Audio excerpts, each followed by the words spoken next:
Hello and welcome, good people. How y'all feeling tonight? Y'all excited to be here to support Cameron Elise? Show a little more love. Let's bring up the energy in this space for a North Carolina Central University student who has really been diligent and worked very, very hard to make her dream come true tonight with the Divine Nine Legacy Memoir. So let's give a little more love for Cameron.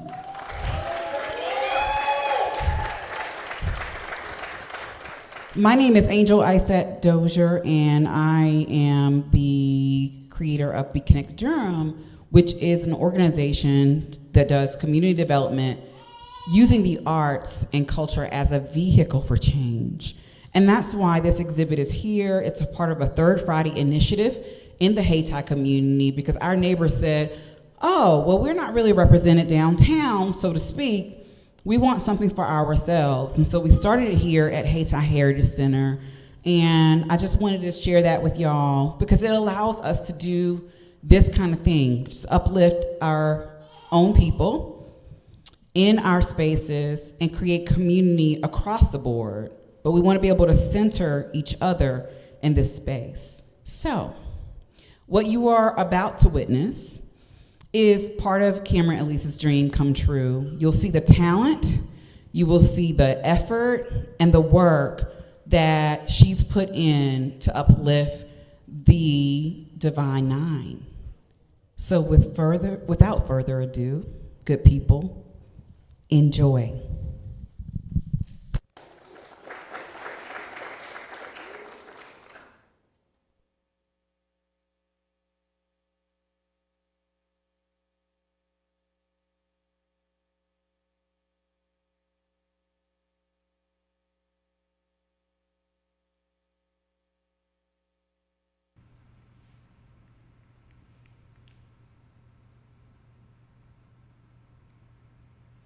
My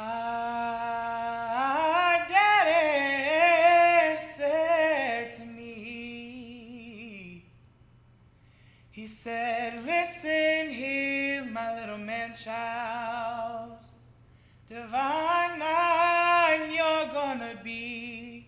And I cried, oh, daddy, reveal your secrets to me. He said, keep your heart and your mind on Sigma and keep your eyes on me. The Divine Nine you're gonna be.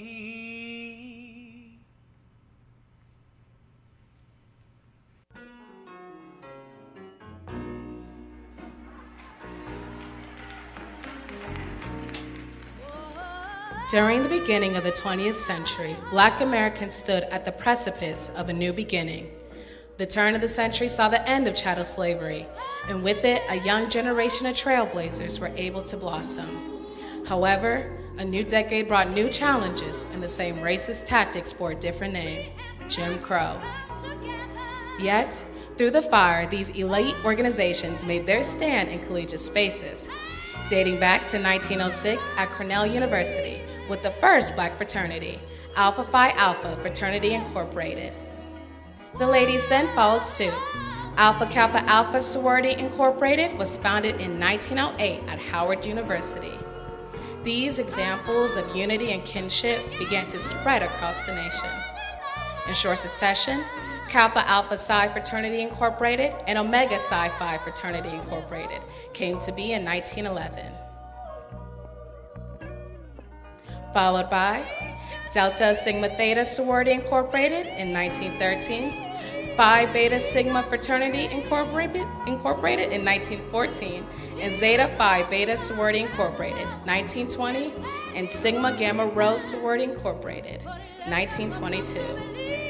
And finally, last but not least, Iota Phi Theta Fraternity Incorporated was established at Morgan State University on May 30th, 1963.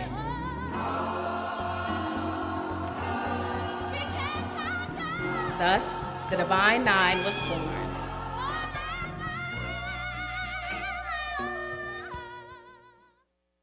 Welcome to the 2024 MPHC project. Just want to start with your name. Just give us a brief introduction of who you are, something about your org, your chapter, next year number, line number, year, and membership, active. Give us a little intro. Good afternoon. I'm KG Mudiwa. I pledged Iota Phi Theta in the year of 1978, April. Our organization was founded by 12 brothers in 1963 on the steps of Hurt Gymnasium. I've been a brother for over 45 years now. And following the Million Man March, 4 other brothers and myself chartered the graduate chapter Alpha Epsilon Omega, better known as the Triangle Iotas. Yeah, my name is Al White. I'm originally from Jacksonville, North Carolina. I've been living in the Raleigh area the last 40 years. I was at North Carolina Central University in 1875 through 79. I pledged Lambda Kappa Intermediate Chapter April 15, 1978, and on April 15, 2024, it will be 46 years into the fold. My name is Anthony Hunt. I'm the 6th from the Mighty Tall Side chapter of Omega Psi Phi Fraternity Incorporated. Got initiated October 25th, fall 2022. Fall 2023. You might start that. I am Tyler Collins. I'm the Spring 23 initiative of the Young chapter of Alpha Phi Fraternity Incorporated. And I serve as a chaplain. I also serve as an assistant AFD director for the Alpha South, which is the current area we are. So a little bit from me, I'm from Durham, North Carolina. I'm a 3rd generation Eagle. And I'm a business administration major. What's good, y'all? My name is Jabari Robinson. I am a member of Phi Beta Sigma Fraternity Incorporated, and I'm a member of the Gamma Gamma chapter. I'm a Fall 23 initiate. A little bit of background about me. I'm from Raleigh, North Carolina. I'm a mass comm major, and I'm looking forward to getting into broadcasting and different things like that. So, yeah. My name is Ariel Mayo, but I go by Ari. I initiated in Alpha Chi, Spring 22, in the sorority Alpha Kappa Alpha. I'm from Greensboro, North Carolina. I'm a grad student at North Carolina Central University, majoring in environmental and geospatial sciences. My name is Kendall Ray, and I am a Spring 2022 initiate of the Alpha Chi chapter of Alpha Kappa Alpha Sorority Incorporated. And yeah, I'm a senior at North Carolina Central University, and I'm majoring in business administration with a concentration in marketing. Yeah. Right, everything.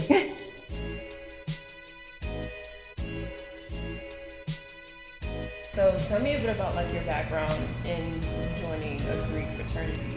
Did you have any Greek parents, Greek family members? Did you grow up Greek? What did that look like for you? I'm the oldest of my mother's children and the first to go to college. I did not have any intention on becoming Greek. However, a friend of mine who, I think she was in Zeta, introduced me to some brothers at Southern Illinois University in Carbondale, where I began my college career. I met some brothers that were in brown and gold, spent a week with them, and I was sold. I did not know anything about Greeks or anything at that time until I really got to North Carolina Central University. Saw my first step show with Tall Side during my freshman year, fall 1975, and for that first step show, I knew that's where I belonged. I waited before I came to college, so I had saw a bunch of my friends join Greek letter organizations and everything like that, but I ended up doing my own research, and I saw that Omega Psi Phi Fraternity Incorporated fits me the best. So when I got to North Carolina Central University, I knew it was just going to be for me. I felt like home already. So my dad is a member of Kappa Alpha Psi Fraternity Incorporated, and my mom, she's not Greek, but my godmom is a member of Alpha Kappa Alpha Sorority Incorporated, and then I have a couple of like aunts and cousins that are Greek. So it's kind of like, it's been interesting. Like I've seen it from like a older perspective, so like my dad and how he is like with all his line brothers and stuff, but I never really experienced it like on a college campus or seeing how it is like when you're young. I knew about a lot about the business parts of it. So like my dad having to go to chapter meetings on on Saturdays. At the time, I didn't know it was a chapter meeting, but he would always go to like meetings and do service. So I knew like what I was getting myself into, but not all aspects of it, if that makes sense. So for me, my mother and father are both Greek, so I was surrounded by Greek my whole life.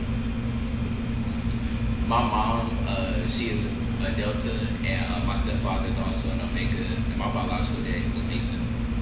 I didn't put my mother is a Delta, and my father is out. Sorry, okay. So for legacies, I kind of wanted for viewers that don't really know what that is, can you kind of explain what a legacy means or what that is? Of course, so legacy is basically a member of the D9 organization who has a mother or father or any relative in their family, so they get classified as being called a legacy. So for example, my father is a member of Alpha Alpha Fraternity Incorporated, so that makes me a legacy just off the strength of who's already a member of the organization. My mom is also an AKA, and my uncle is an Alpha, but other than that, there aren't really many Greeks in my family. Got you. So with you being like legacy, correct? So what was that impact of having your mom being AKA around you?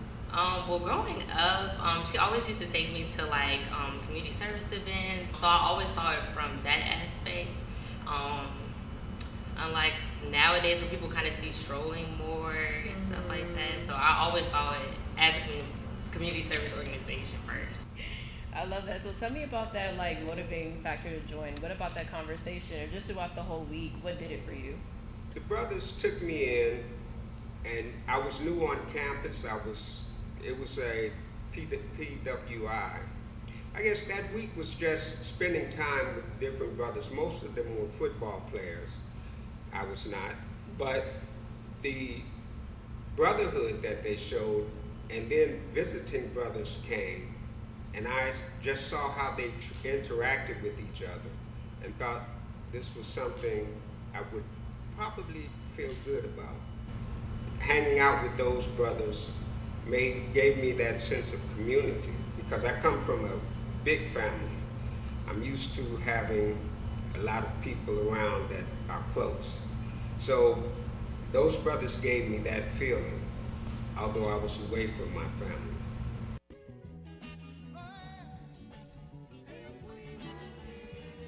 So within your kind of intake process, what did that teach you about your organization's values?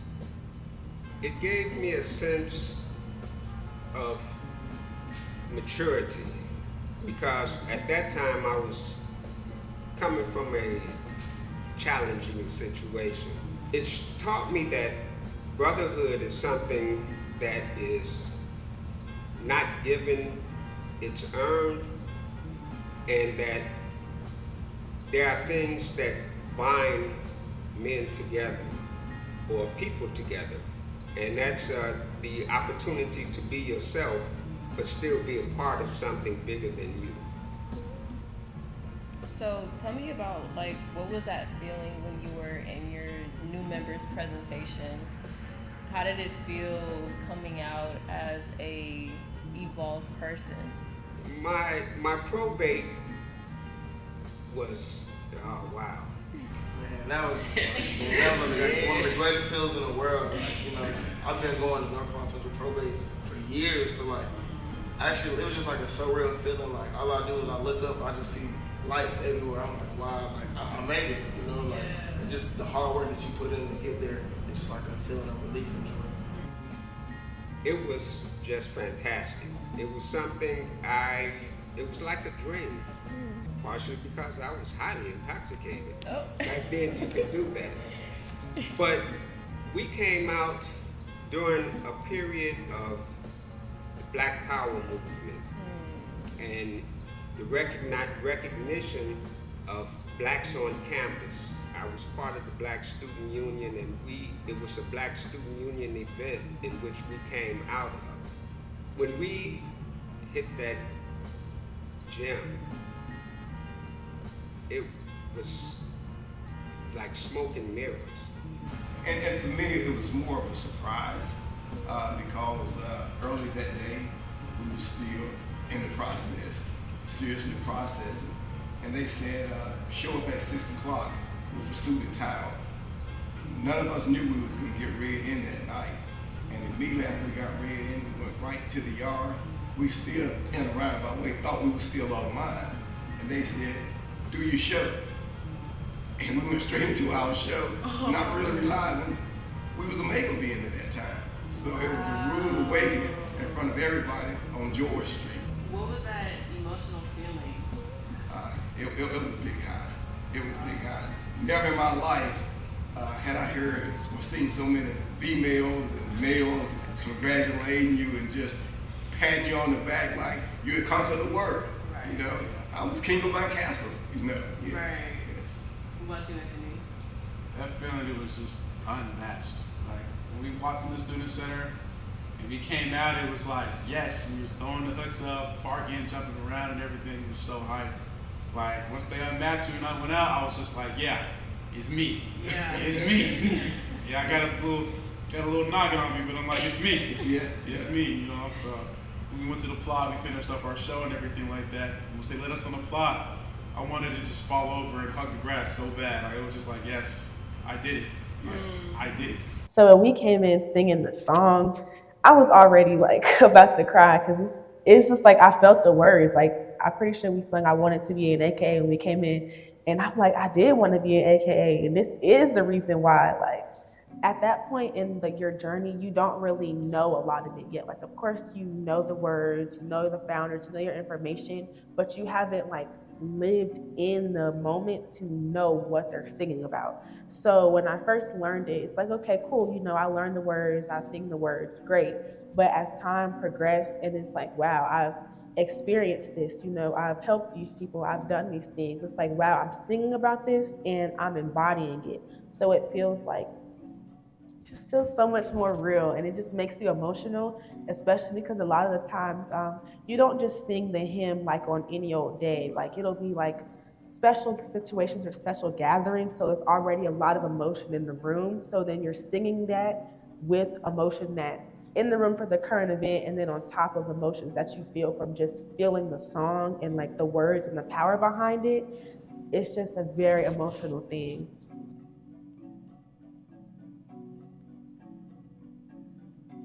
Where do you think the history of these different organizational stereotypes come from, and how are they kind of being portrayed today? I hate those so much. I feel like a lot of things with that kind of come like from the org's inception, I'd say. Like a lot of things at the beginning, like how back in the day, a lot of things were like, you know, by the color of people's skin, like if you were black or if you were white, if you were lighter skinned or if you were darker skinned, and a lot of things from there kind of like trickled. And of course, like now it's 2024, we aren't doing that anymore. We're not denying people entry based off the color of their skin or if their shade is lighter or darker, but a lot of people still like hold on to things from the past and think they're still going in the present, in the future.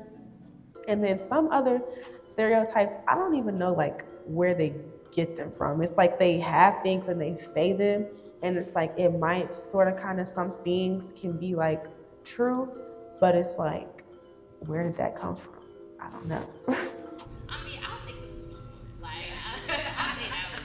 It's Right, yeah. I say that one. But that's pretty much the main two I've heard the most. Like just mean stuck up. Well, one of the things they're always going to say is that Q dog. That Q dog. You know, when things go south, they say that Q dog. They're never going to say that Omega man. Or they always, and we're partly to blame for that because our logos have a dog on it. And, you know, some of our brothers have did some things that probably resemble a dog. You know, and so, and some brothers, you know, get a big high being called a Q dog. But I think as you know, you get older, like myself, you know, I like being an Omega man. Now, I've been through that Q dog stage, and I was proud of it at one point in time. But as I got older, you know, I said maybe that's not what I need to be associating myself with. As a community too, like, you know, sometimes as a community, as a black community, we want to highlight the good, but then like when something bad happens, it's like we're quick to ridicule that person or tell them like, oh, they're wrong, like so many different things. So I think that it's not just D9 culture that's in that, but that also comes with like our culture as black people. That's just something that we need to change. Like that's something that's not part of our culture. That's something that's a detriment to it. But I'm saying like it goes hand in hand with Greek life and the black community and how some people act. I think all of the organizations began with the intent of empowering and uplifting the black race. Today, because of the cultural shift and the social psychology that black people are subjected to, they have gone from uplifting to empowerment to, they went through a phase where everybody was like a gang. You know, they had their colors and they were fighting and arguing. And now everybody understands that our colors don't differentiate us, because the color that matters is our skin color. You know, we're all on the same team, so to speak. Right. We're just walking different paths. Yeah.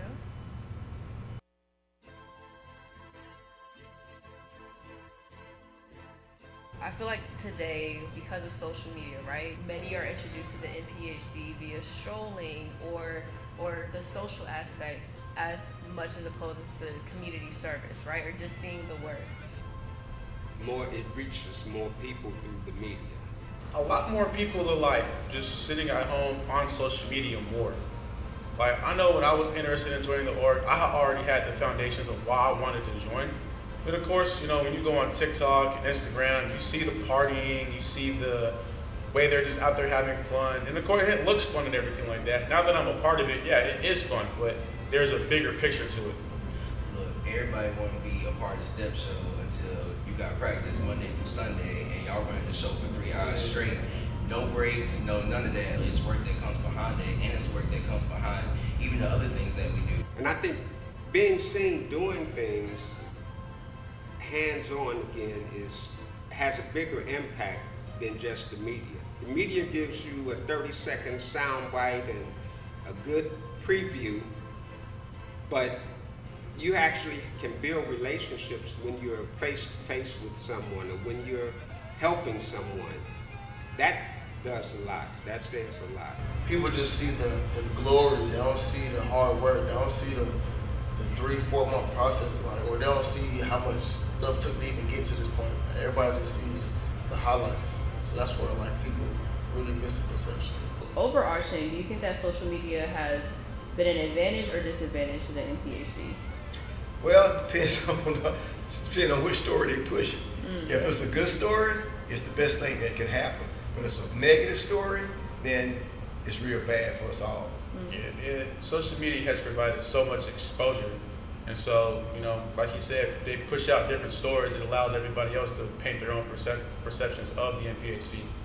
But as far as today's generation, and this is just like talking, having family who's crossed in the 90s, 80s, my aunt crossed in the 60s, like they just saw how much Greek has changed. And yes, they're gonna blame social media, they're gonna blame the cameras. Like back in the day, they didn't have cameras, you know? So just think about how much access the public has to Greek life now. That's right. So, And even the access to information, because I can say that it is a lot sometimes to go on TikTok and see somebody discussing things that were part of their process or things that might have happened. They were trying to become Greek, because it's like, I feel like literally like it's meant to educate you, like, you know what I'm saying, and things like that, and you are a part of the organization. To somebody that's on the outside of the organization, like that leads to unwanted threats, you know, and at that point your chapter is a liability, or even like you yourself as a person, like you're a liability. So I also think that the term discretion is a word that gets thrown around, but to keep it very simple, if something doesn't feel right, then you shouldn't do it at all. But I had to speak on that because some Greeks, I feel like they do go a little bit over the top when discussing things about the process, or even like things on social media, because certain things need to be kept within your organization and inside. I talk about this often. Like, I really don't like the way social media portrays us. Like, we are not just a dance team. Like, we don't just stroll all day. I know that's what everyone loves to see, but it's a lot more like people really take the time to plan an event. So you don't see the hours and hours of work that people put in the meetings. Like, it's a lot of stuff being done behind the scenes that people do not know about at all. And I feel like we don't have to show that on social media as much either, because you see the work getting done. Like, but I also wish the community service would be recognized as much as the strolling.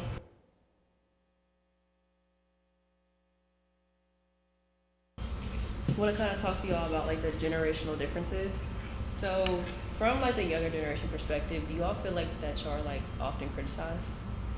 Yes, because like our profiles who came before us, they're always going to tell us that they know more, and they've been in the game way longer than us.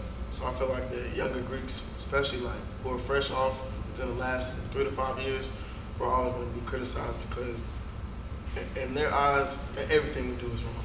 The younger generation is not going to see things like I saw. Okay, life just don't allow that. But I think, as I said earlier, as long as you try to communicate with the younger generation, and when they out of line, instead of scolding them, school them, give them some uplift as to why maybe they're thinking the way they're doing things, maybe it's not the best way to do things. So I think as long as you can communicate with them and give them the opportunity, I think we'll be fine.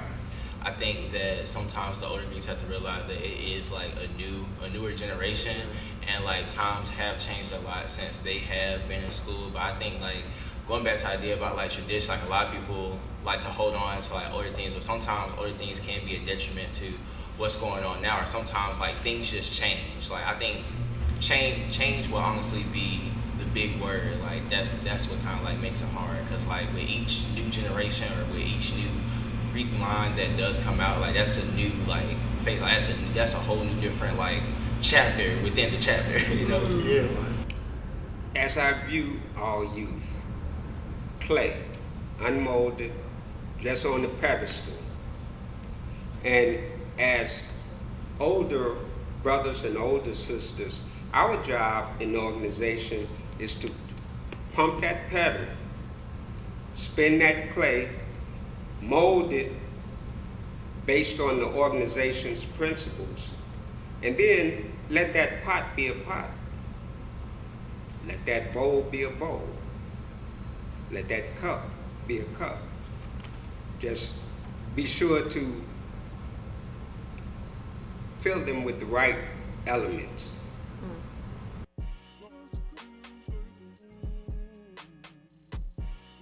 Based upon like our progression per se, how do you think that we've been able to advance?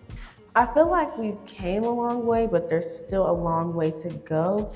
And like history keeps repeating itself, but like it might tweak itself a little bit, but it's the same principle. Like if you look down at it, I don't know, like it just needs to be a change agent, because even when like we have them and they're making a lot of good progress, things seem to be going for the better, it's like it'll just halt out of nowhere. And then it trickles back down, and then somebody has to come in and bring them back to the point where we were already at before we could go forward. So I feel like that can be kind of frustrating. We have been stagnant because here in America, our struggle has continued and seems to be continuing. We're in a circle right now where the survival is not about your organization as much as it is about your race. Period, yeah. The good thing is Greek life has always led in positive ways. They're on the forefront now of voter registration. We do a lot of community service, as I stated earlier, with youth, which I think collaboration has been a beautiful thing. When I came in, we only collaborated on parties. Now, all the organizations collaborate on other things. A good analogy is we were like fingers on a hand. Now we're fingers together with the understanding that there's more power in the fist. Oh, you ate down with that one. I think that in this current day and age, it needs to be economic empowerment even more than just having a picket sign. You know, I feel like during the era of like the civil rights movement, that's what worked during those times, but these are different now, you know? So I would ask is like, you know, how do we advance our communities like economically through these organizations and you know, not just, because if you look at the real impact of movements like Black Lives Matter, can you really say that it made a shift? Or did it just put a Band-Aid over something, you know? Can I curse? Like, you know, you said 400 years ago to now, like, you gotta think, like, yeah, everything has changed, but also, like, we're not gonna be the greatest or the highest we can be until we all become one. And, like, everybody has, like, a buy-in approach to let's all do better. But what happens is, like, we live in a generation where not everybody wants to see everybody eat.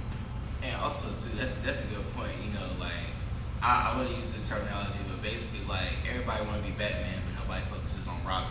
Like, you know, like, everybody, sometimes we need that person who is just going to hold stuff down. So basically what I'm saying is that we all are leaders in a sense in this cause, but there are people, again, like how our chapter is organized, there are people who can do certain things, and there are certain people who can be like those faces, but not everybody needs to be a face. Not everybody needs to be memorable, you know what I'm saying? Because what matters is the work and not the image, is basically like what I was trying to get at. So I think that sometimes we can focus too much on the image of being seen, being that person who is in the spotlight and not focused enough on, you know, like the programs or whatever's going on in the community that we can better. With the advent of Trump running again, and you see a lot of the people basing their decisions on making America great again. You don't get great by going back. You get great by looking back and moving forward. And I think that is where all of the organizations are about now. We're moving forward, and instead of moving forward as individual organizations, we're moving forward together. But also, like, they don't want to give us the credit. They don't want to give us the shine because, like, they don't want African Americans to have too much power because they don't want to take over. But really, we're going to get there one day. We're still getting there, making the strides, but we haven't fully got there, like, you know. I dare say, if we don't know our whole history, we're having to go through problems within ourselves. Most of the organizations came in with a lot of high principles. You know, they were elite because most of the people were either legacies or they were started by families. You know, they were more like your upper middle class organizations. Whereas as time went on, you had brothers and sisters coming from all over with different views. Once we educate each other, we can go farther. How do we translate that to like on a level with people who are like your age? Like I feel like a lot of college students is like they worried about partying, drinking, you know what I'm saying? So like how do you kind of like translate that message that hey, think about the world, think about how things are impacting like bigger than you? I think a lot of time, like harsh truth works really good. I know like a lot of people in like my generation have like dark humor and stuff like that, but at some point like it's dark and real, you know, we can joke and kiki, oh, the world's gonna end, but like if we don't, you know, find a way to go about this, all this global warming and pollution, the world really will end. I hate to bring up the environmental thing, but I'm really passionate about that. No, like talk But I feel like we could definitely be more educated and be more involved in terms of our environment, because environmental problems do affect, you know, people of color and specifically Black people more than other races.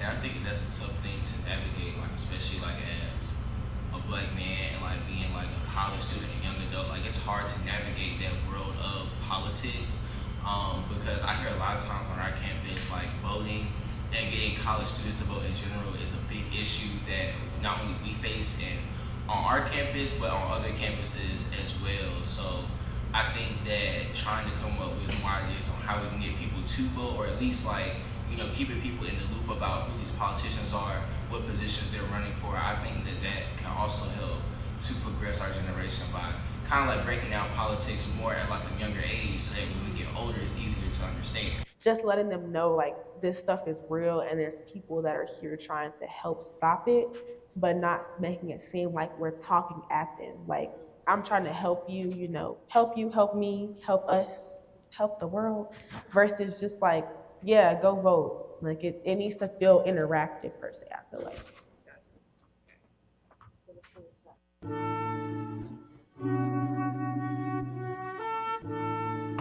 All right, so the last thing I pretty much want to talk to today is legacy.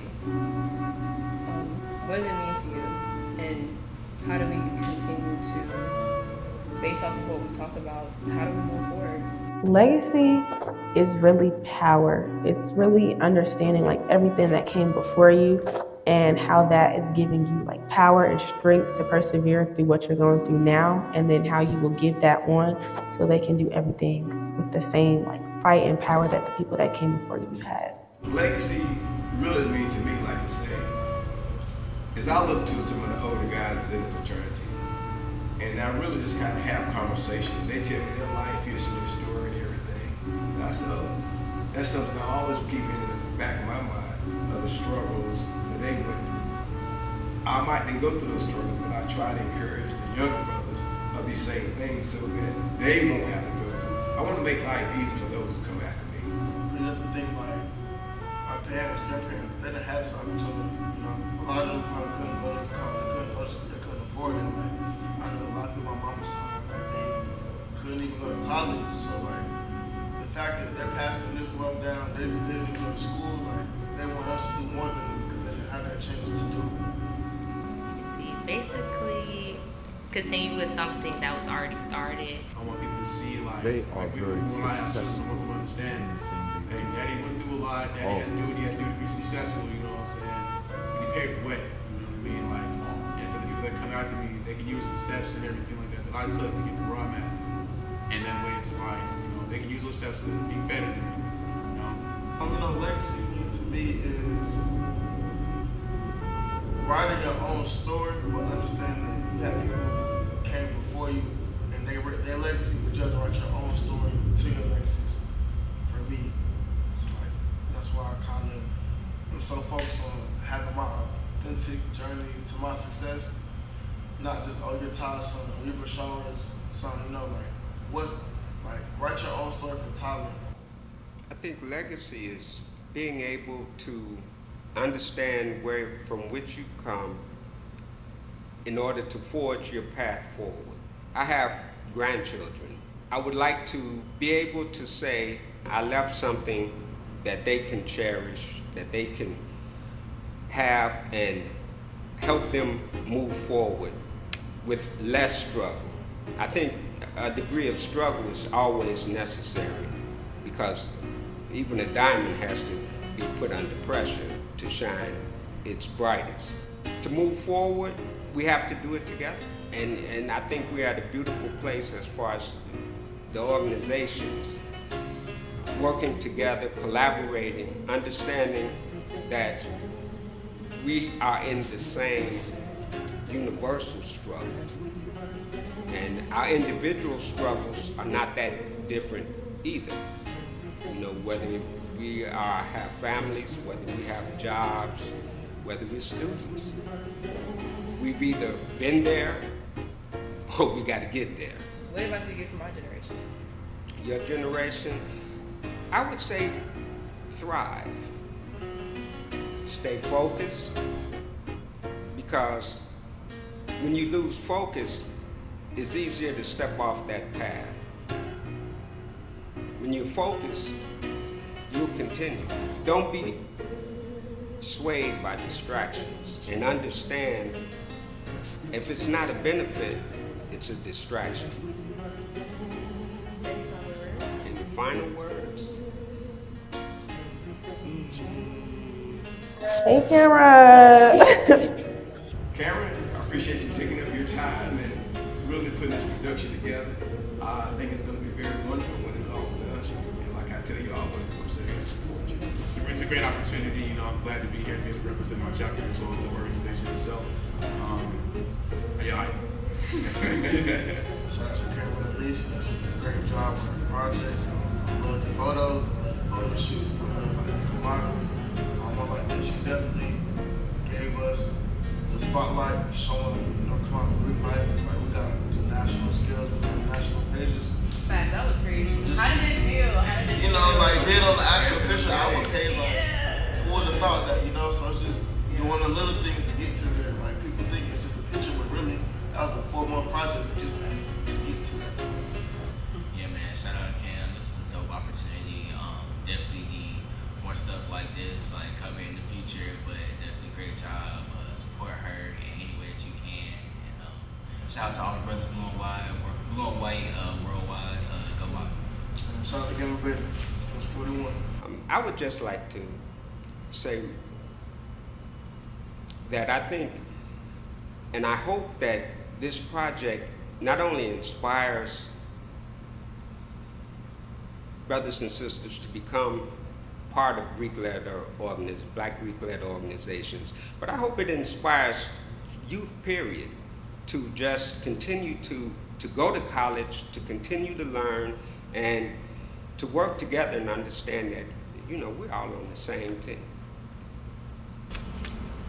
Yeah, I'm gonna say this. Yeah, so remember, we are not a dance team. We're not just a stroll team. We do community service. Go to, your local chapters pages and go look at the community service they do. Cause I feel like that's the stuff y'all should really be posting on TikTok and Instagram for real. You know what I'm saying? I love a good stroll too, but I get tired of seeing that sometimes. What were you thinking?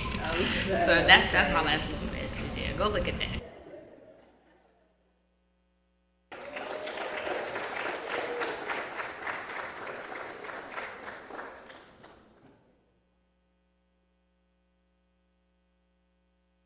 One more time for Legacy, a Divine Nine memoir. And if I can have all cast members to make their way to the stage, and Mark, if you will take care of those lights on stage. Thank you.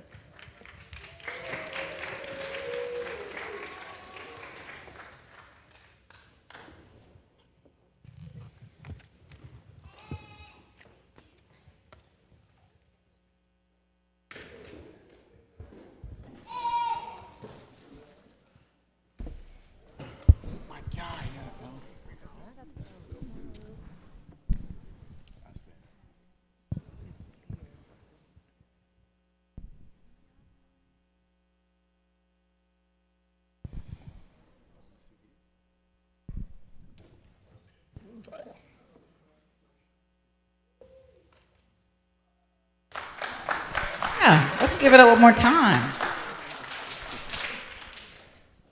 And Cameron, are we gonna have you here? Let's show everybody your beautiful dress, first of all, to match the brilliance of this film and this exhibit. So Cameron Elise is making her way to the stage, and we'll make whatever adjustments. But let's.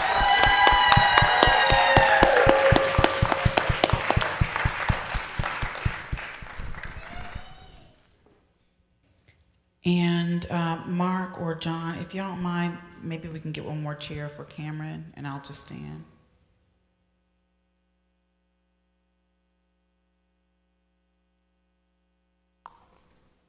So how did y'all enjoy the film?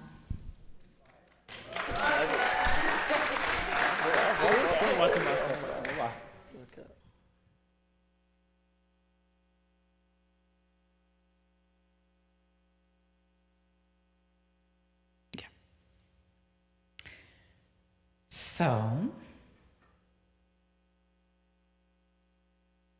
this is a question for you all here. As we, wait for the chairs and all the things and love up on Cameron. When you discovered that a short film about the Divine Nine was being made and that you were going to be a part of it, how did you feel? Anybody can take that question and pass the mics around. Well, hi y'all.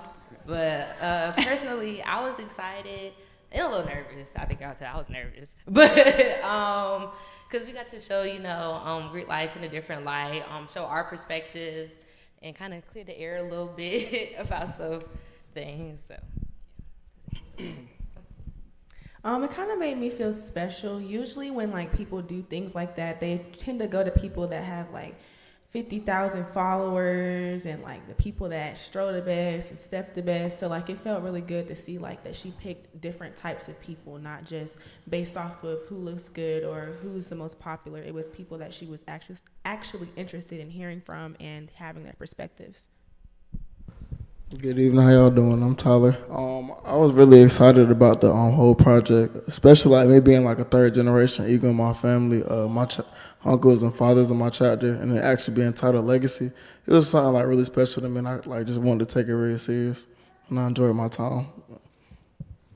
Hey everybody, I'm Anthony. I feel like it was a great opportunity to put exposure on for my chapter. I also feel like it was a great opportunity to shine a different light on Omega, as long as with my fellow chapter brother here. Well, as everybody see, there's a great age difference here, so I feel as though I'm the grandfather of this group. They say we look alike. That's what I've been, the whole 6th district say we look alike. Oh, good. But that's not my son, that's my brother, okay? So when Cameron approached me, we was at our 45th anniversary of being in Omega Psi Phi. This past year's homecoming. So when she approached me about this and she said Legacy, I was just really excited because it was an opportunity that my line brothers said, oh, we're going to be a part of history.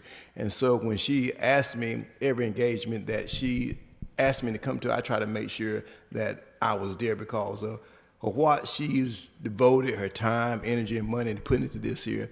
I think as an elderly person or a seasoned person, I need to be that example and role model for her and give her the support that she truly needs. Thank you. So this question, I want to start with you, Cameron. So I know that there's a lot, but we want to hear from you. I know the people want to hear from you too. What was your favorite moment of filming or even the photo shoots? Oh, definitely like being on Chapel Hill's campus. Like it was so good, PWI, but I feel like it was really fun because it was such a shock for them. Like they've never seen that many Black people on campus. And I think it was so cool because it's like, we're really showcasing like so many different perspectives, and like going back to what Kendall said, like I think it's not just about showing the most popular or anything like that, but showing real people every day that look like you, that really reflect who you are. So I think that my favorite part has to be definitely the photo shoot. That was like a huge moment for me. It was literally in the middle of winter and it was 60 degrees, like it was perfect weather, like it just had to be alignment. So I think that was my favorite moment. Mm-hmm. Same question for the rest of you. What was your favorite moment of the photo shoot or the film? Because there's some favorite moments I think we all have now that we've experienced it, both the photo shoot, the exhibition, and the film. So share with us what's favorite for you. Well, the photo shoot was really important to me. Like Cameron said, we was at UNC Chapel Hill, and just being on campus, and it's been a minute since I've been on campus and see so many kids and white kids, and then we as Blacks, infiltrating that. And the brothers that was in the photo shoot with me was mostly senior in age, except for 2 of them. So I think it was long, but I think it was an opportunity for us to really just kind of reflect back. So that kind of brought me full circle to see the youth and see where we are today. I feel like for me, like my favorite moment of the shoot, I think it was just the journey and like the camaraderie, like the different people I got to meet. And then also my mother, she went to UNC, so it was like a big deal to me to actually like make history on the campus my mother crossed up. So I wasn't a part of the photo shoot, but I had a lot of fun filming. Laughing with him was laugh with him for about a good hour. So it was great fellowship. I like to meet all my other chapter brothers. So I would definitely say doing the photo shoot with my line sister. She over there. That was probably my favorite part. I think my favorite part was the filming. I had never done anything like that on that kind of scale, so it was just interesting seeing like all the lighting and like what all went into it, and then like how it ended up being at the end product. So I'll just share a little bit about like the background because I think that y'all will find this interesting. So Zora Neale Hurston, how many of you know Zora Neale Hurston's affiliation? I know y'all know. Zeta Phi Beta. Zora Neale Hurston was here in 1939 on Fayetteville Street, and she is what we consider our patron saint of this project. And what's significant about UNC, if you were paying attention around 2016, students rallied to try to have what was called Sanders Hall at the time changed to Hurston Hall. And it's because before integration at UNC, Zora Neale Hurston left here, North Carolina Central, at the time it was called the College of Durham for Negroes, as a theater head of the department. And there was some stuff that went down, and she decided to leave Durham, but she went to Chapel Hill, and she's known as the student who secretly integrated UNC. So a story for y'all to be proud of, because Zora Neale Hurston stood in what you all are talking about in terms of change, community, and revolution. And I just think it's a really important story to share, especially because y'all shot this documentary and the photos on UNC's campus. There's a history connected to the Divine Nine because of Zora Neale Hurston. So yeah, you were spot on, Cameron. Next question. In Legacy, a theme that comes up a lot is the idea of perception. The perception of not only your organization, but also community at large. What is a perception about yourself or your organization that you wanted to communicate through this documentary?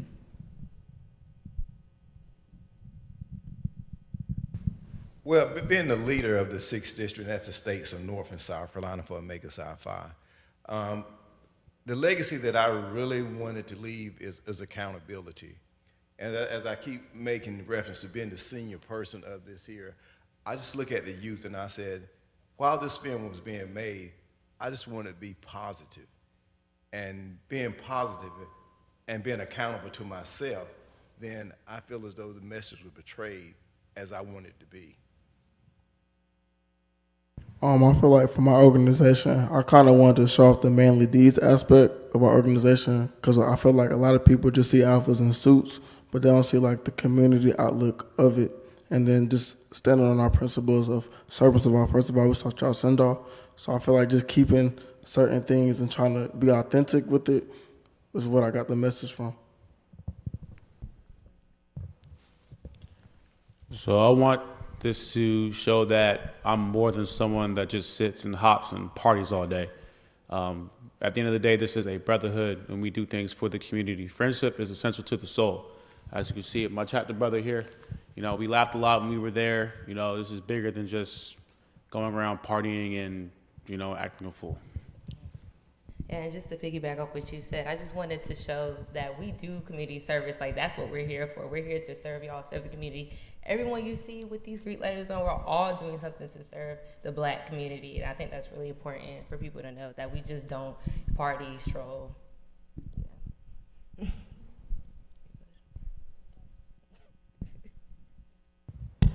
Okay, so we'll go to the next question, but you sure you want to answer? They said it. Okay, they said it. They said what she was going to say. So this is a two-part question. I want to start with you again, Cameron. As a member of your organization, you have a lot of eyes on you.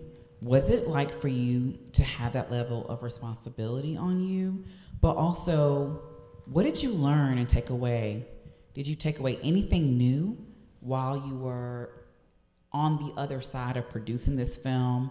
And for the rest of you, as you watch the film today? So just to clarify, your question is how my new perspective after everything. Okay. So I would say for me, I think it was really, really interesting to be led into the Greek space. I think that it was very cool to see like the truth of it all. I feel like a lot of times from like the outside looking in, there is like this surface that you can really touch on, but I feel like actually getting to know every single one of you, knowing your stories and knowing the actual reason why these organizations are put into place and how the connection to Black culture at large, I think that's what's really, really impactful to me.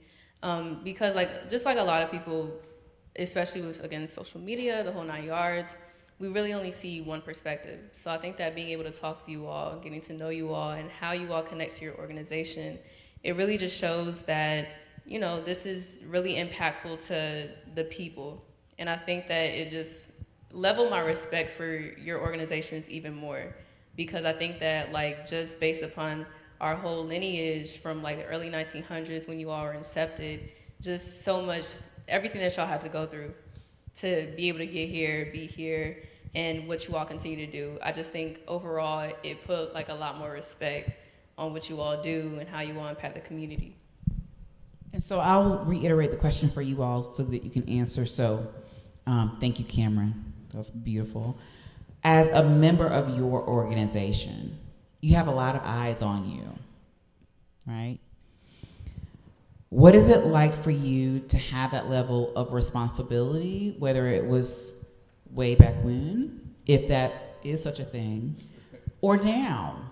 What is it like to have eyes on you?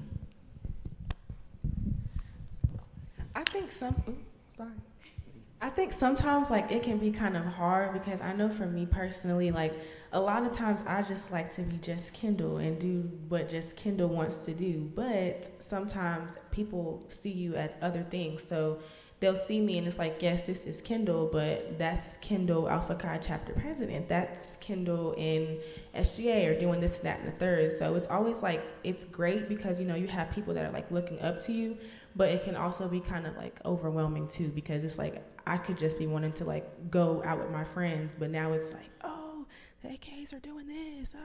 So it can be a lot, but it's also great too, because when you are doing great things, people can look up to you and see that, and then they want to do those things themselves. I feel like for me, so I serve as assistant ed 3 director of Alpha South. So I feel like I've always had eyes on me, but it kind of just showed me to have like tunnel vision. I understand that just because somebody's watching, still stay on point, but don't lose focus. Because sometimes when a lot of people, like she said, you can get overwhelmed, but you really have to just not focus on that as much. And then just like I feel like it gave me like a lot of confidence just to maneuver through, because a lot of people just want you to do this and that, but you really have to speak up for yourself and just stand. And like for Alphas, we gotta hold the light high. So we have to continue to hold the light high, as far as like my point of view. So it can be both a blessing and a curse. Like as what Kendall said, like when I crossed, I was no longer just Anthony Hunt. I am now Anthony, and that's how everybody knows me. And it's kind of annoying sometimes because I'm more than just that. I'm involved in a lot on campus. I have one of the highest GPAs. I'm not just someone who parties all day and none of that. Like I'm in a lot of different positions to, you know, better myself as well as everyone else in my chapter. Okay, so we're gonna get into some meatier stuff in just a moment. So I'm gonna lead into that with this next question. There's a strong theme of generation and traditions throughout the film. What traditions and ideals have been passed down to you that you still carry on to this day? Well, I start off. Well, one of the traditions that we really focus in on is the brotherhood aspect. You know, I get the opportunity in my position with Omega Psi Phi is to see the initiation process, and I get to have the lasting word with, you know, all the new brothers that's coming in. And I make sure they know, as my colleagues say, about their service and commitment to the community. And I stress that to them. And as I deal with most young people, I stress about the scholarships, Scholastica, that they have to maintain. Because just as the previous question you mentioned, the eyes are on you. Because as I deal with the younger brothers, I let them know, once you cross over, your name is just a name, but you now got a brand that you have to represent, and that is Omega Psi Phi. And regardless of where you go or what you do, people's always going to be watching. And like you said, he's no longer Ant. He's Ant, that Omega man. Ant, that good stepping brother. Or Ant who chased all those ladies. You know, it's always going to be Ant something. So, and I just try to, okay, excuse me. Okay. So I try to make sure they understand that, you know, that they are representing the fraternity and not just themselves, and they also represent their school. Anybody else want to answer that? What was the question? I'll repeat it. Could you repeat the question? So there's a strong theme of generation and traditions through the film. What traditions or ideals have been passed down to you that you still carry on to this day? Well, I am only 6 months old, so it's a lot that was passed down, getting told a lot of things constantly. Like, for example, Achievement Week is something we do every week during the Founders Week. When I was fresh offline, I got to actually see what goes into it, everything that plays down behind it. There are a few more things that throughout the year, like the memorial service, actually. We pass that down. That's every single year. You know, it's great to be a part of these things, and I'm not gonna lie, it can get really hard to keep up because it's so much. Yeah, I would say basically like all of the principles in our purpose or our mission statement, we all embody those as we are members and as people in our daily lives. Like, I try to maintain my high scholastic and ethical standards, you know, promote unity and friendship and all that good stuff. I make sure I do that, and I pass that down to like my neos or the new initiates of our chapter. Like, we make sure like, hey, this is what we were founded on, this is what we're here to do, and this is how I do it, and this is how you should do it. This is how I'm gonna help you learn how to do it, because sometimes you don't know how to like come in doing all that kind of stuff. So you have somebody there to guide you, and that's how I like pass it down. So this is actually a great segue into the media part, and then we're gonna bring it full circle. So I'm not sure if you all were aware, but there was some controversy surrounding the filming and the photo shoot taking place at a predominantly white institution, UNC, Chapel Hill, a PWI with a history of institutional racism and segregation, as most institutions are. Some may view this choice to shoot at UNC as a chance to highlight the legacy of Black students and organizations to be able to thrive despite racism and the isms at these institutions. Others have viewed it as disrespectful to the longstanding work and community service that has been fostered by historically Black colleges and universities. What are your thoughts on stage? And this will be an opportunity for you all to think about your thoughts as well, because it did cause quite a bit of controversy around Cameron shooting this film and also doing the photo shoot. And so we would love for the audience to think about this question while we hear from the panelists. Yeah, so I feel like a lot of people forgot that it was a Black History Month shoot. Yes, it was shot on a PWI campus, but there's reasons for that. So I feel like our good outweighs the bad, and I feel like we still got positive press, but everybody's gonna have something to say.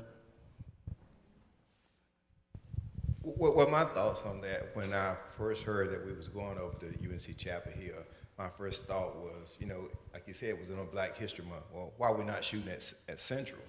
But then when Cameron explained to me some of the roadblocks that she was going through, I encouraged her, hey, we need to move forward with this production. Regardless of what roadblocks you do, you got a good theme, and we just need to keep on track with it. So I encouraged her to do whatever she needed to do to make it happen. And today you see the product, or the finished product. So again, Cameron, I think you should be proud of what you did and having the fortitude to move forward.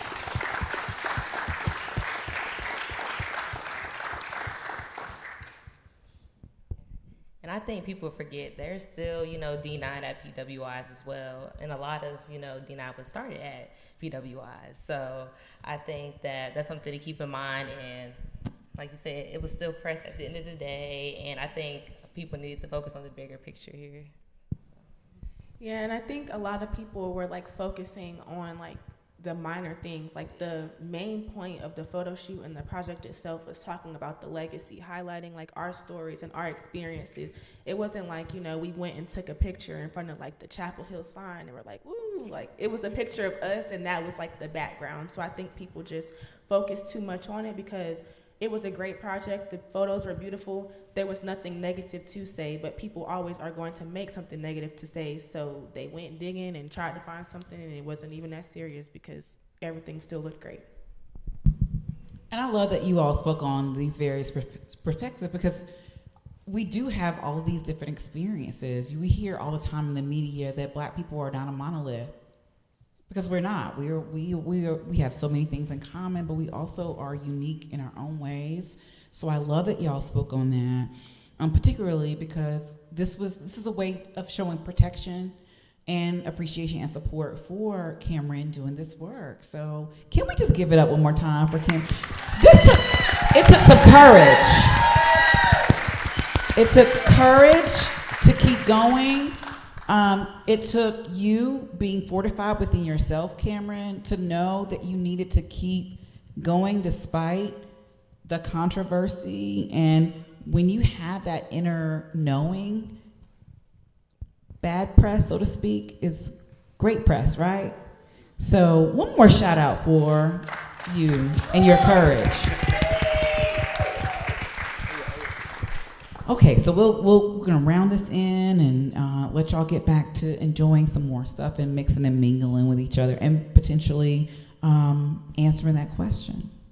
So on an individual level, what do you hope for your legacy to look like?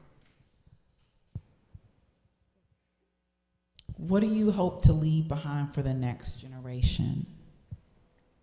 For me, I feel like I just want to leave wealth. I come from a business-oriented family, and really I just want to write my name for myself. So write my name for Tyler. So I feel like if I can achieve anything, I'm just going to do that. But just really just leave generational wealth for the next to come. I say I would want to leave a lot of love.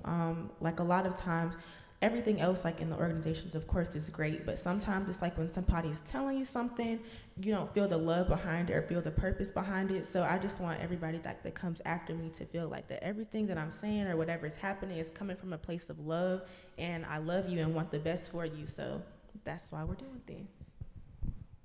So for me, like, I've been through some of the worst, and I've done some of the best. I want the person next to me to know, like, you can do anything you put your mind to. Like, always keep moving forward and keep your head up.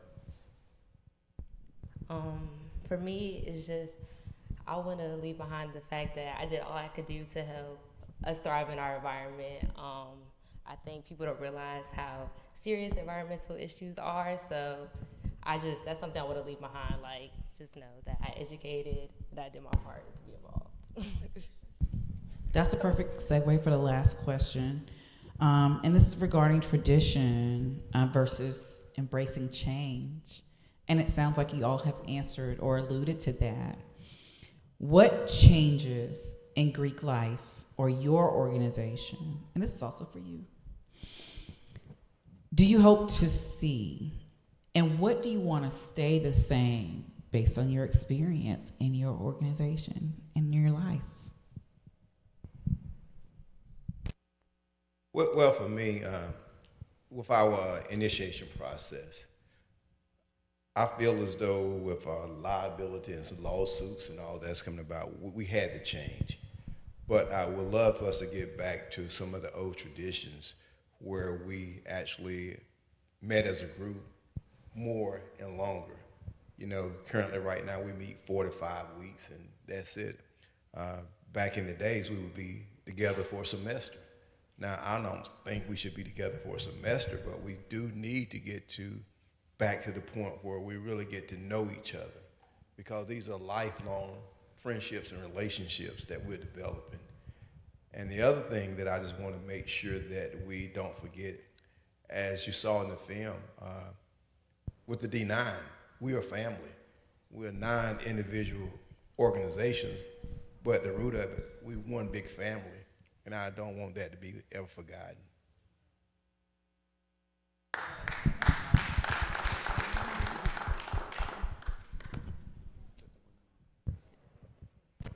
Anybody else want to answer that question? I can repeat it.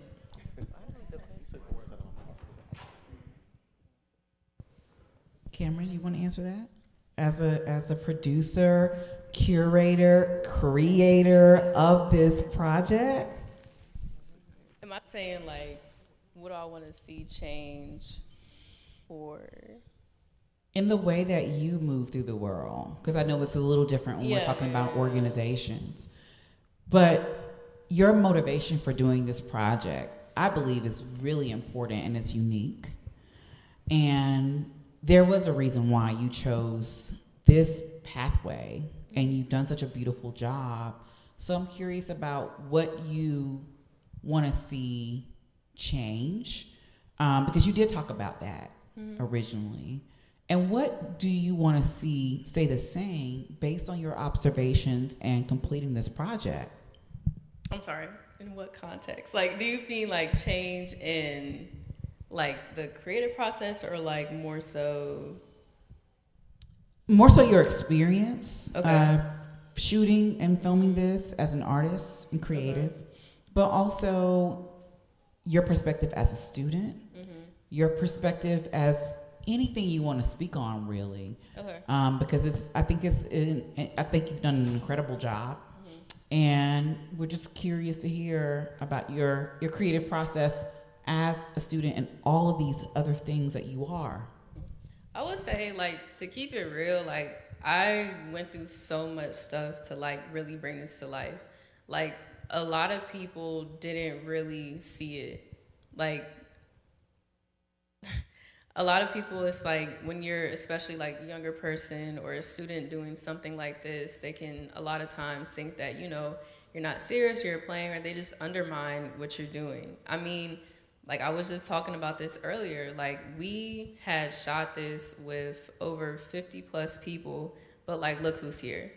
You get what I'm saying? So it's just a thing of like, if I were to change anything, I think that it would just be a thing of like, well, I wouldn't really say like appreciation, but it's just a thing of like just knowing that it's like a process, I would say, for myself. And I would also say like just being able to invest in those who don't really want to follow like the traditional route, wherever that may look like. I think that like a lot of times, if you don't kind of like follow this square of like, say for instance, like what college look like, or just with like anything art-wise, I think that it would be cool to like just open up our perspective.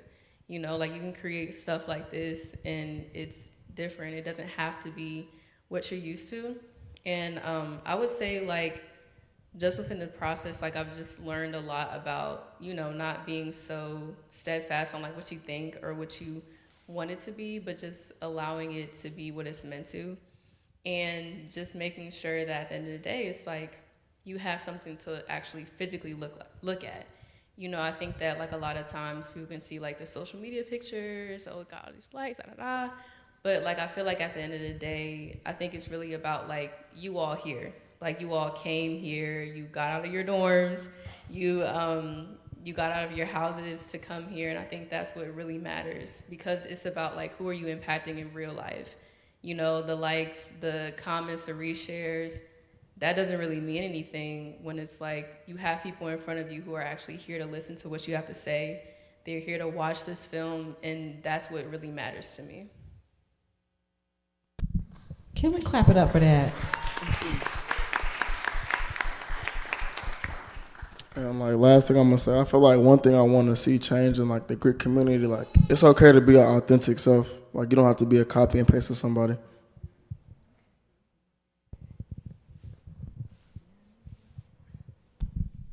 I would also say, just watching you all, like it's okay to be excellent too.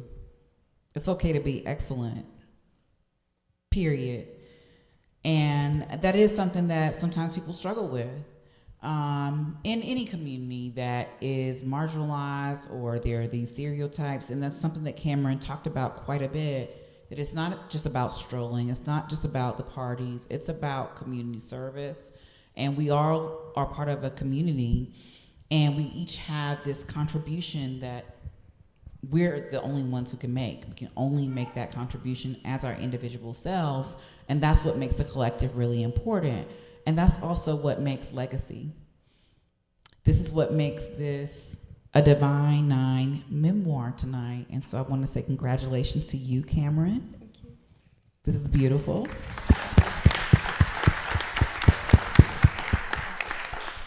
And I appreciate all of your support. So we're gonna take some questions from the audience, or we want to see if anybody wants to comment from the audience. And then we're gonna go back to the lobby and outside. Before we end, can we get like a group picture? Okay, yeah. Okay. Sure. How do you want to do it? Because I will just call it out on the mic. After, if anyone has any questions, podium. So I'm going to put this mic. So there's a mic over there, and I'll put this one back on. So if you have some comments or questions, please do step forward, and let's go ahead and take care of those, and then we'll get to this group picture.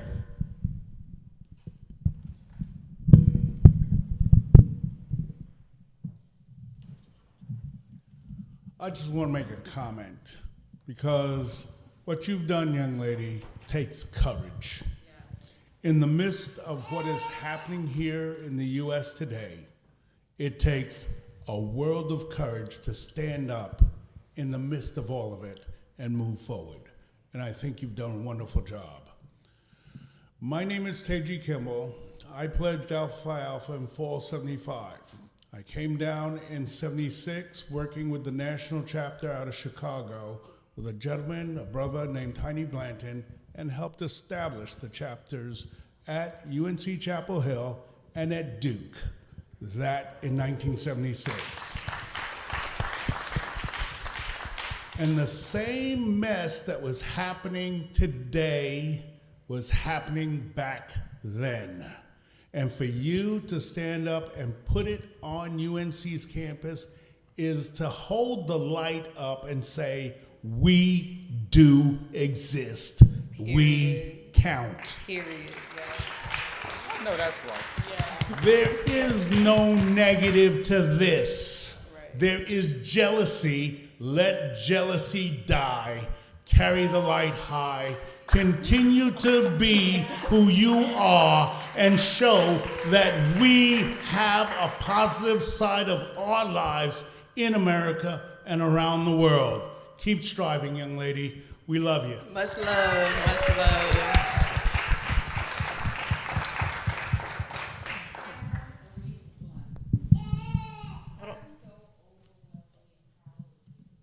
You about to cry. Oh.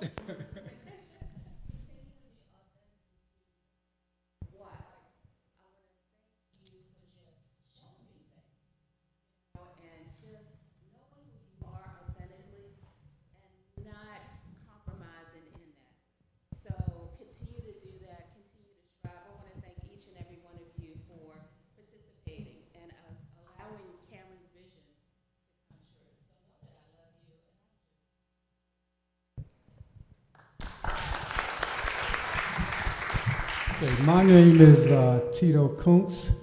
I am the ace, Spring 78, Lambda Kappa. This young man right here was my line brother. Al White was the number 4. He was actually the first guy I met at the beginning of the initiation process, and so we've been in the mix forever. But what I want to speak about is a comment insofar as the question you posed to them about the underlying backstory as to what you went through. Of course, we didn't know anything about that until it was told somewhat to us. But aside from Durham, Chapel Hill, the people that had the controversial statements or the things that were going on, social media, this 40-minute production, this project you have here, if you take that, and I'm thinking you will, take that to any film festivals to showcase it, get it mass produced, add on to it, No one that would see that would know anything about the backstory. It's not in there. Only the people here who had the comments, the hate, or whatever it was. But that piece, this project, shows nothing about what you went through. It shows that you forged through whatever was behind you, and you made it happen. So kudos. Big up. Thank you. Thank you.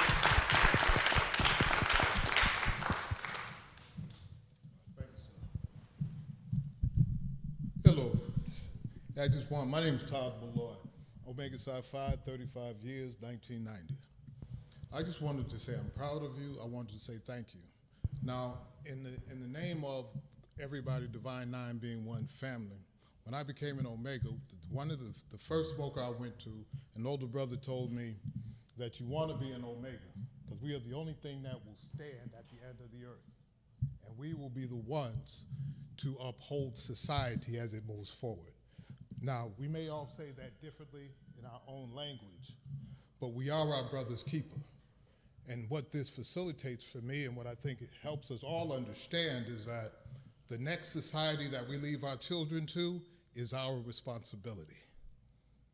And as being a part of the Divine Nine, as we are connecting to people with high aspirations and encouraging others to do, that we move in our own individual greatness, but in a collective way. And this supports that, facilitates that, and is in line with the origins and the biblical principles of which we all stand. So for that, I applaud you. I thank you. Thank you.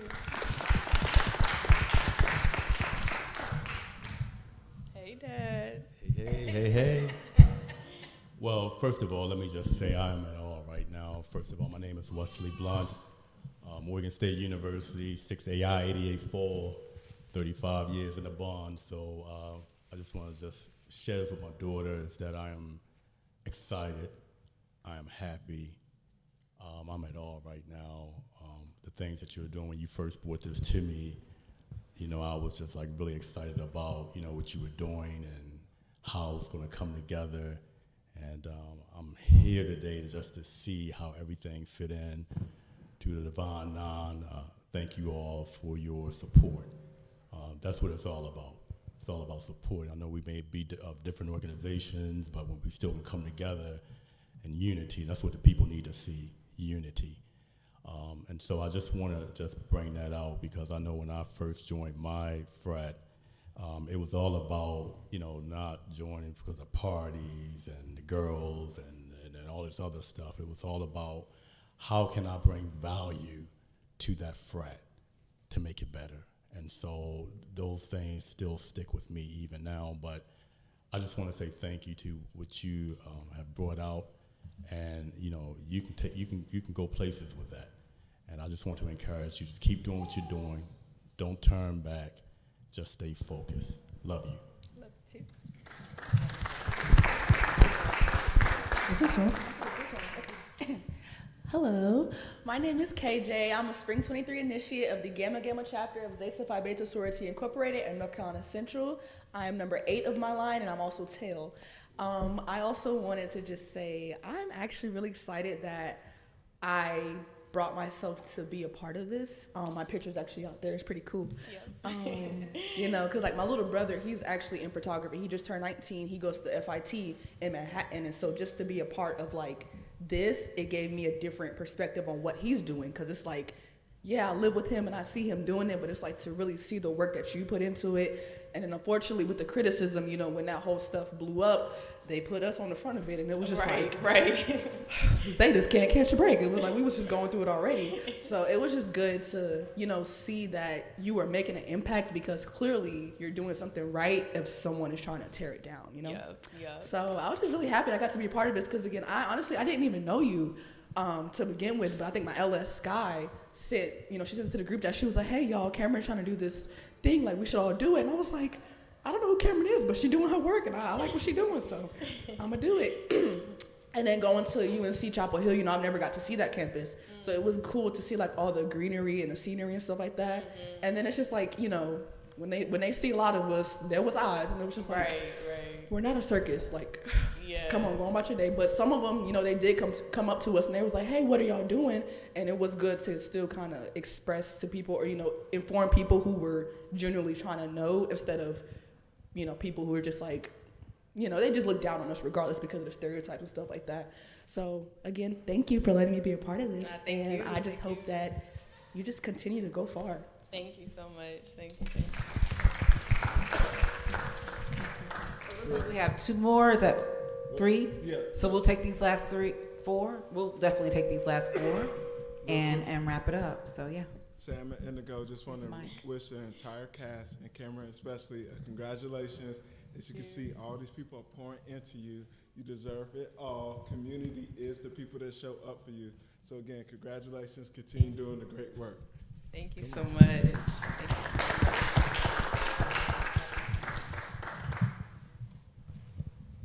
What's going on, Cameron? Heard a lot about you from my wife. Excuse yes, me. Miss Boyd, put it back.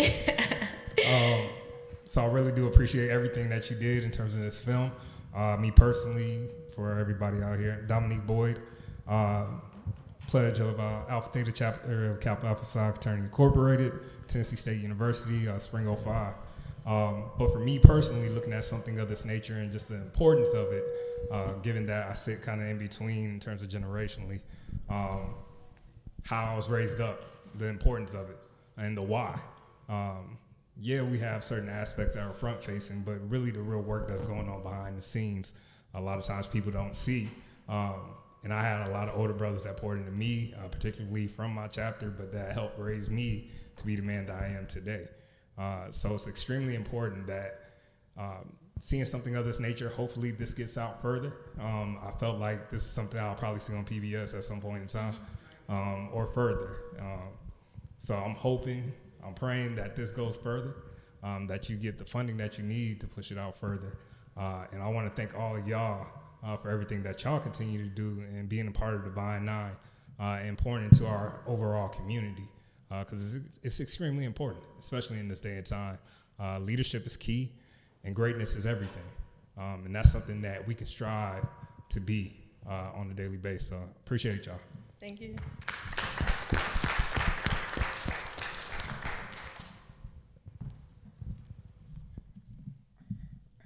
Hello, everybody. Robert Cunningham, Road Chapter, Fall 77.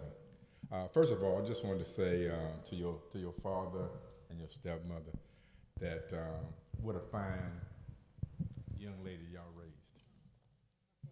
Fine young lady that yeah, well, whoever her mom is, raise hand. Fine young lady. I remember when we call him Brother DR, Brother Al White, said that we had a guest speaker to one of our meetings. And when she came to speak, she was so impressive. All the brothers on the call, I think you remember that, Brother DR, all the brothers on the call said, you know, that young lady's going somewhere. Well-spoken, know what she wanted to do. I have a son that went to UNCG. He wants to do film. So I would tell you that never let anybody stop your dreams. We got to always pass the baton.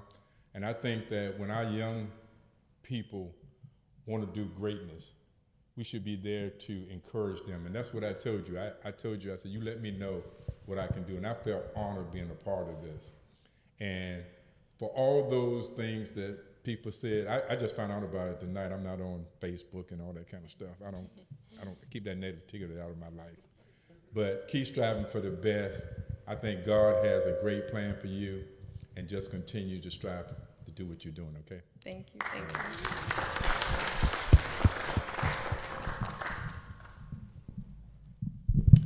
I just want to tell you that I saw you outside upset because you were expecting a lot of people to be here.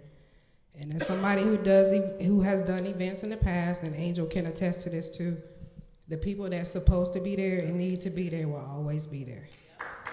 Whether it's 5 people or 500 people, the people that need to be in the room will be in the room.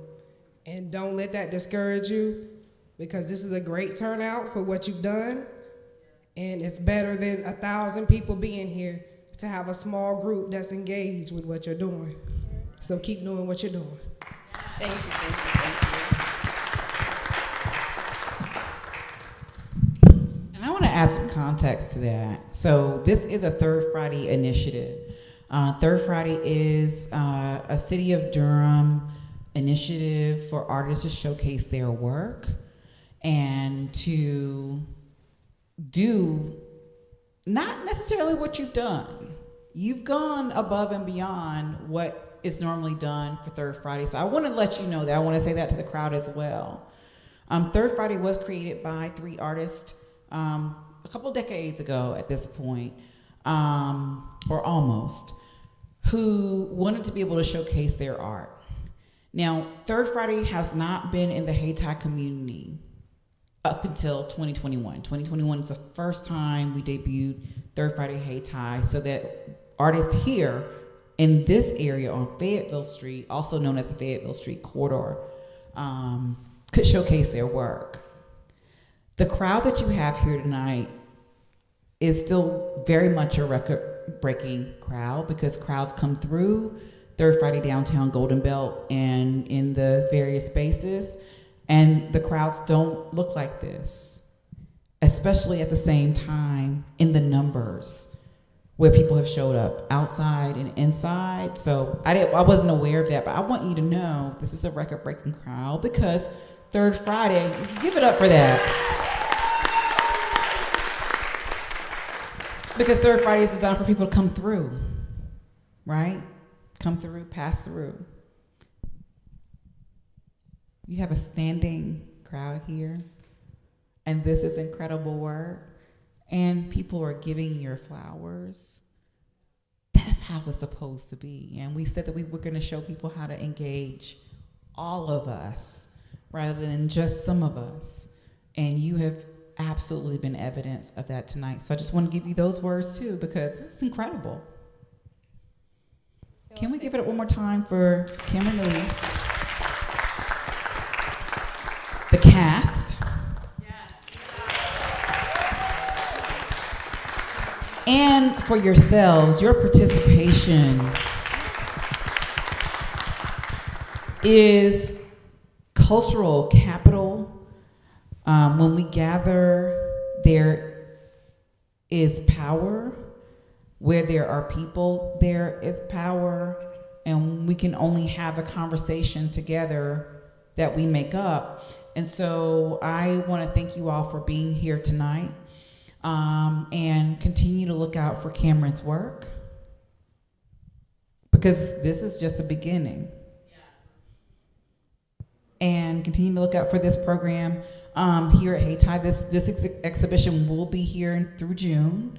So feel free to bring people to come back and take a look at these beautiful photos. They are for sale. So when you go back out into the lobby, check out those prices and consider very seriously taking some of this work home. Let's put a red dot on it. That means it's sold. It'll still be on exhibit, but at least people will know that, you know, someone has chosen to make this a part of their personal collection. And that's what this art exhibition and this initiative is about as well. We take zero commission. Everything goes to Cameron for this work. And this is for us to be able to do art and art exhibitions differently, because art is work, y'all. It's work. I can tell you a lot of what Cameron went through, not all of it, because that was Cameron's personal experience, but in observation, I witnessed the work that went into this. And so please do consider a purchase. And yeah, leave it at that. All right, y'all, before we leave, can we get like a group picture? Can someone get Amari from outside? When y'all get Amari?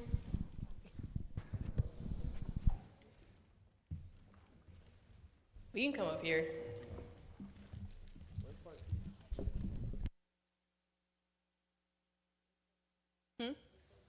Oh, on the way, on the way.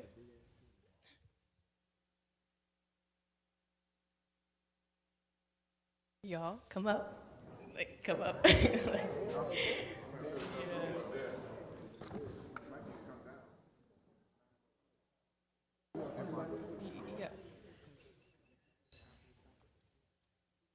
Okay. Okay. Do y'all want to come? Because Amari, you can go back there. What's best for you? Yeah.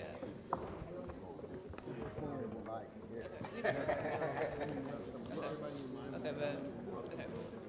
All right. Cast, team, crew, y'all come up too.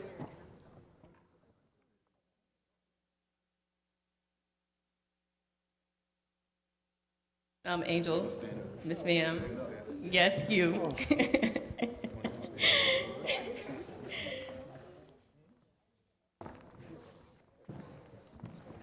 Yeah, that's good.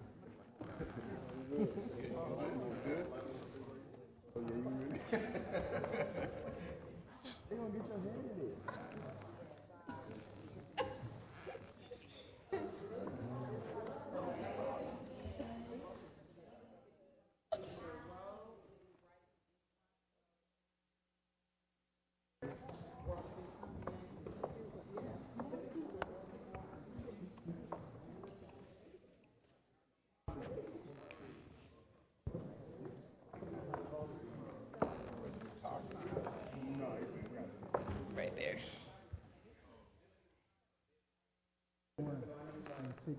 Third row, so like, I don't. Yeah. Okay. So like, if everyone's still on this ground to come in here, then.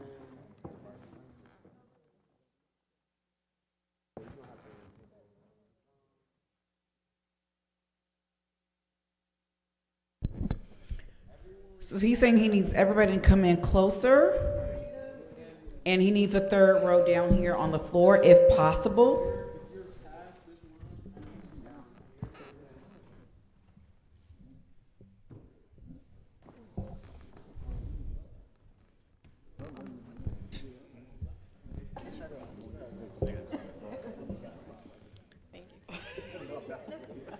If you're taller or shorter, we can adjust you.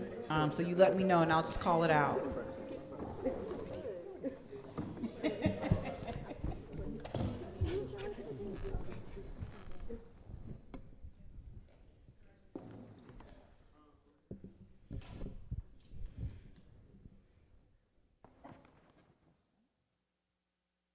That's perfect? Okay. So, yep.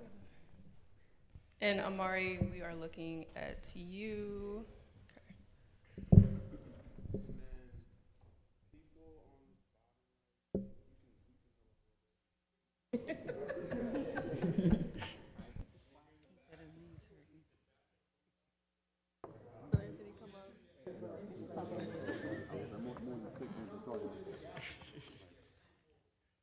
If you come forward between the shoulders of the people in front of you. Ooh.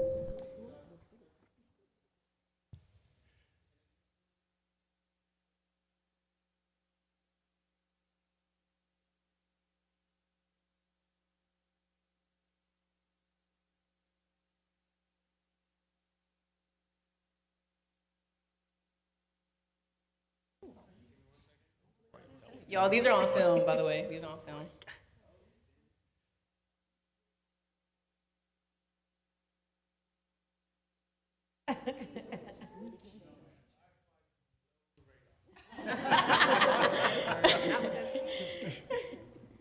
Ray.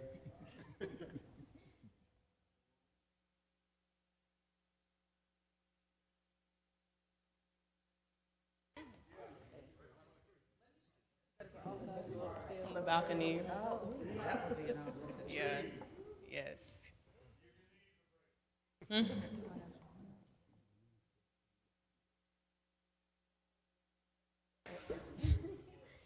Say that one more time.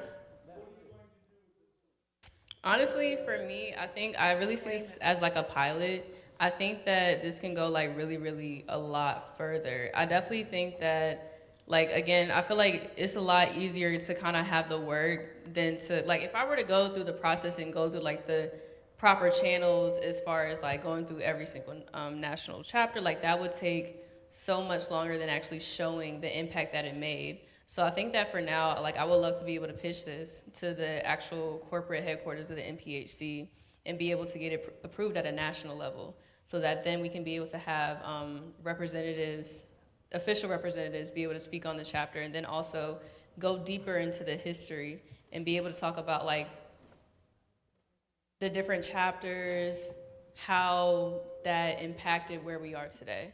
So I would definitely say that. And yeah, you know, if it's get picked up, it could get picked up. But I think that the biggest thing for me is just like, you know, having something that is really going to impact the community. Like that was my whole goal out of this.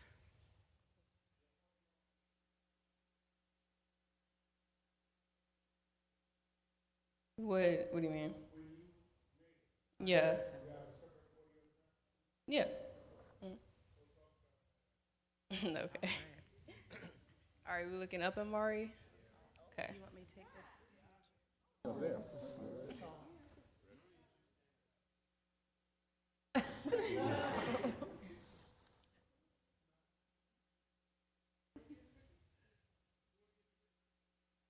Angel, wanna get in the picture?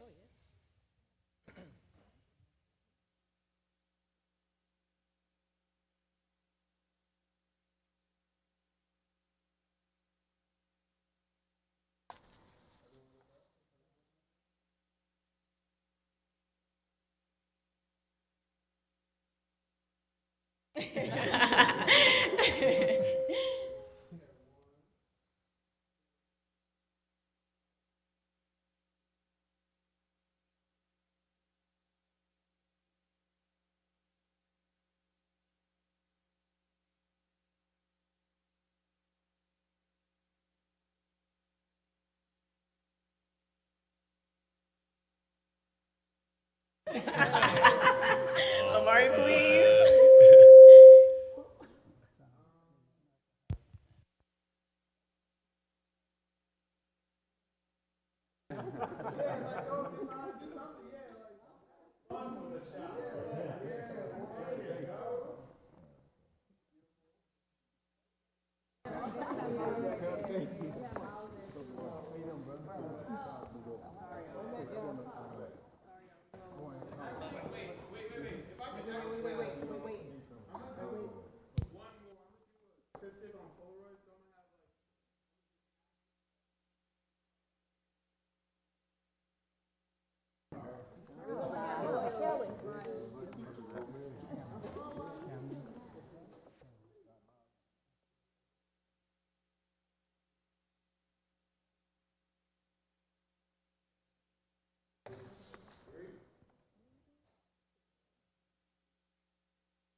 One more thing as we wrap up, good people, again, thank you for coming out.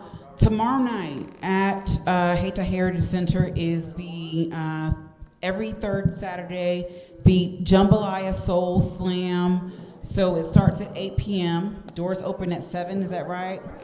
And spoken word is such an important art form these days, so please do come out if you're in town and if you're around to support this Jambalaya Soul Slam tomorrow night, 8 p.m.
I'm used to that. Yeah. Oh, yeah, get in close, get a little close. Everybody in here, you got one light-skinned brother. You talking about, we don't need no light. Get in a little closer, get in a little closer. Let's tighten up a little bit. Perfect. Okay, one. And brother easy to talk to you. Cool, perfect. That's great, yep. Thank you. Okay. You know Charles sorry. No, he ain't wrong. Tell the old man.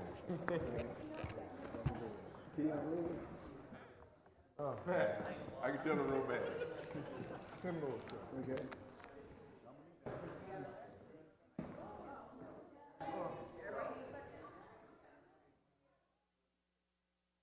That's a bottle. This is champagne. Don't need to leave this, okay? Hey, we going on campus D? Let's go. All right, brother Pat, we going on campus D? All right, I'm going, man. Where y'all want to go? Wherever you take me. I ain't mind. We can go somewhere. You can't buy your mentor nothing, man. For example, I went to. Hold on to that. I'm not leaving, brother. Are we going out there? Hold on. Hold on before you go. Let me finish with this brother here, because I need to talk to y'all. Okay. So I went to You try to treat me like I'm something else.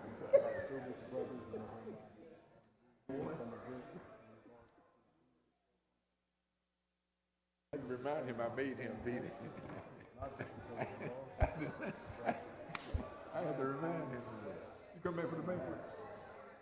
Just the banquet? Coming back?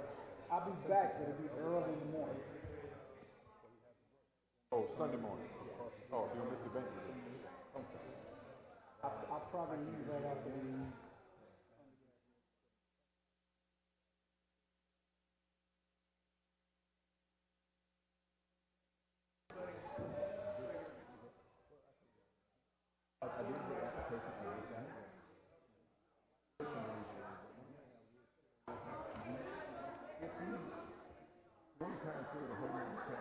I like to be home when it's dark, man. On the other side. I'm not a fan. I study. So what I will call, I won't make a decision. I will study because I wish I'm not going to do it. And whoever makes me on, I will call them. So what are you doing? Are you saying? Are you saying software? Okay.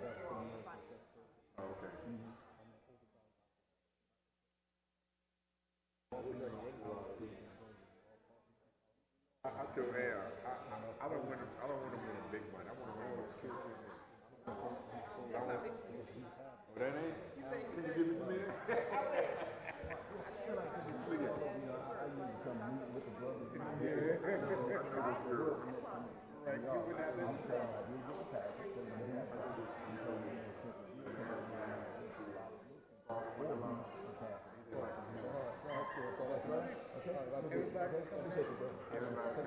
You got family coming in, you're throwing away money. All right, Tom. Let's see you again. And meet your dog.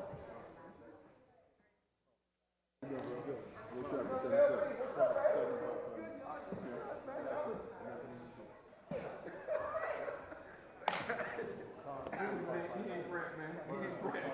He ain't Brett. Bro, I had to no, make me help out again. cut that grass and everything. You got the tractor still there. I had to rush back home to take a shower. You know, yeah.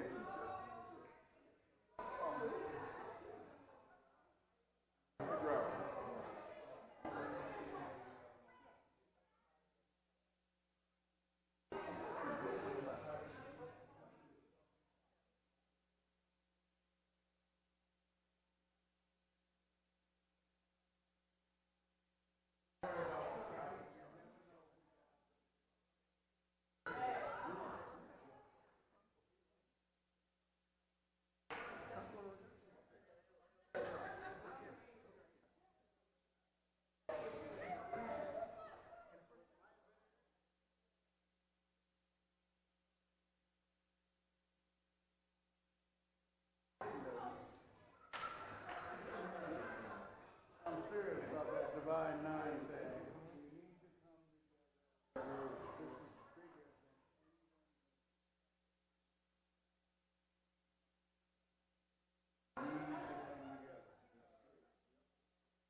Give me the fix I need.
Yeah, I was leaving where it's at.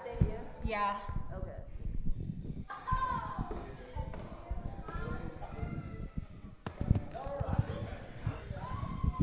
There we go.